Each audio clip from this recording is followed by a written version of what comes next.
És la història d'un home normal, amb una intel·ligència mitjana, amb una sensibilitat mitjana, però molt especial. És un home que treballa, va a sa casa, té una vida, una rutina normal, i tota la seva vida ha tingut la voluntat de no significar-se. Significar-se vol dir fer alguna cosa amb el qual et retrates una mica, o quedes en evidència, o d'alguna forma has fet alguna cosa o fer alguna cosa que et planteja ràpidament un judici per part del teu entorn, de la societat en la que vius. Llavors, per una qüestió molt concreta, que és una situació en la que es comet un assassinat, de cop i volta ell se n'adona de com és ell mateix o de quina és la mirada que té el món envers ell. I això d'alguna manera li fa començar-se a plantejar tota la seva vida i tot el seu camí.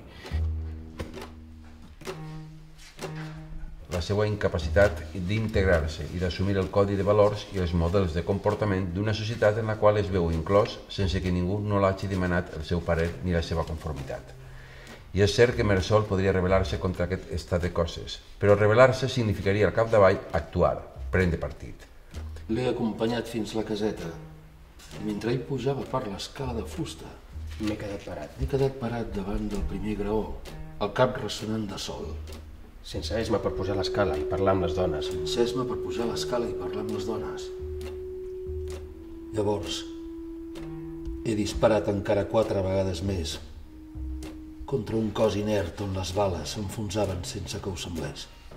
Nosaltres hem partit d'un joc de desdoblament, perquè sí que m'agradaria dir que una cosa molt especial de l'estranger, molt camixer per altra banda, és com està tot narrat en primera persona, però un té la percepció tot el temps de qui parla està parlant d'un tercer.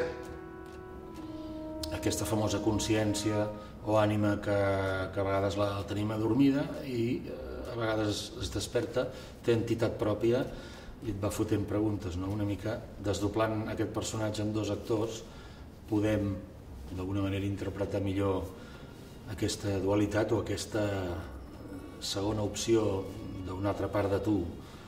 És un projecte excessivament personal meu i no he pogut evitar no fer-ho amb un sistema de producció a l'ús, encara que tinguera un calendari a l'ús i un sistema de producció a l'ús. Això, evidentment, crea unes tensions excessives d'ansietat. Per què? Pues perquè ni ho decidís ni l'espai ni qualsevol altre tipus de llenguatge escènic fins que no tinguera clar el treball amb els actors. És al revés de com normalment es fan. Vull dir, abans de començar l'assaig ja tens el disseny d'una cosa, el disseny de l'altra, diguem-ne que ja s'ha plantejat tot. En aquest cas, jo he allargat els plazos fins a l'infinit. Senyor Mersol, el seu cafè. Gràcies.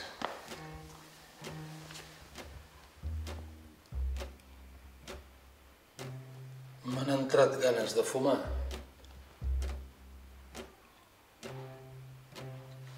Moltes gràcies.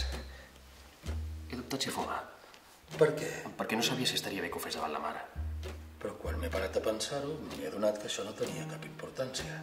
Així que li he ofert un cigarret al porter. Vol un cigarret? Gràcies.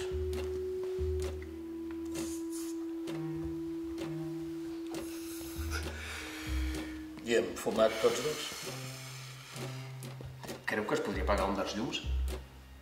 Impossible. Tots els llums van amb un sol interruptor, o tot o res. I s'han anat.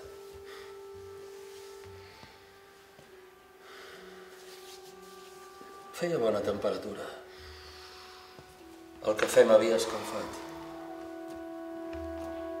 Per la porta oberta entrava una flaire de nit i de flors.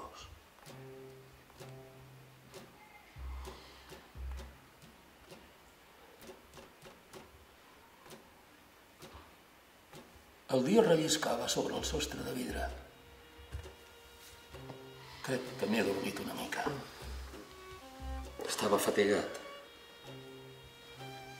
He sortit a l'exterior.